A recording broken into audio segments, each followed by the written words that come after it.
Science fiction appears when a nation or a culture is reached its industrial level and has a sense of its future, or is interested in its future. So there's no science fiction until no real science fiction until the revolutions of the 18th century, at which point the idea of the future pops in and then you want to write about it.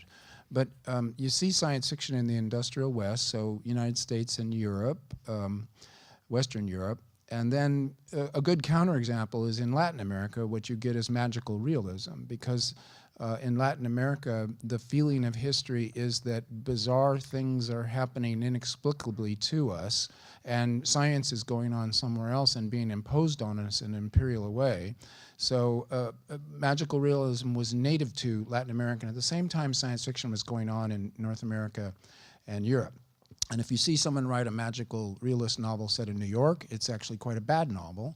And if you see science fiction popping up, or if you see it coming out of India, like Salman Rushdie, Midnight's Children, it's very fitting, because India has more of a resonance with Latin America than it did with the industrial West.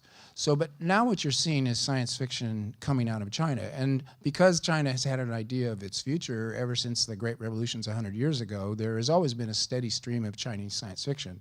But now with the last 30 years of technological innovation and the rise of China to an immense world power, and maybe the next world hegemonic power, the science fiction has also grown. So we have, I think Liu Cixin is really the star. He's sort of the Asimov. I say to people, he's as if you can imagine that Arthur C. Clarke had been written by Philip K. Dick, you get what Liu Cixin is doing.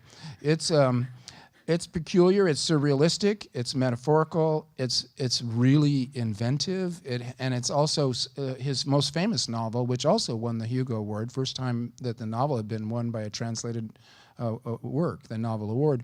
Well, it starts in the Cultural Revolution, and so this also was very exciting, that the Cultural Revolution is seen as a place of disaster and chaos and ferment, and out of it they go on to a time where we're interacting with aliens. Well, it begs to be decoded as a kind of an allegory, and it's also a very famous Liu Cixin story is a working Chinese man doing construction work. His final construction work job is out in the stars and doing interstellar work, and it's just a natural evolution of one guy doing the best thing he can for himself at each stage of the way. So that's obviously an allegory of what could happen to China now.